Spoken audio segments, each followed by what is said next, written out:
brought me to Balanced Physical Therapy?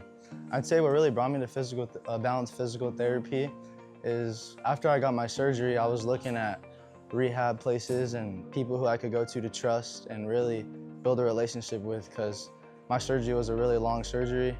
It's a long recovery, so looking for someone that I can trust and that has a good background in baseball. So I was looking, I found Nicky, I found his background, I found what he does. I saw a couple of videos about him and I was like, this is my guy, so I had to come check him out.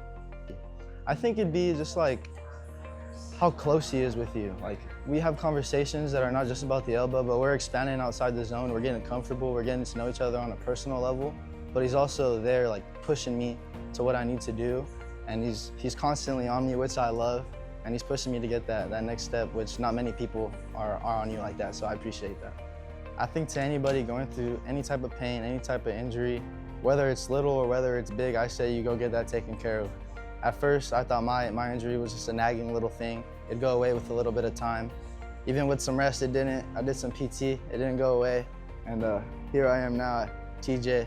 So I got a long road, and I'm pretty sure you don't want it, so make sure you get that taken care of and talk to somebody.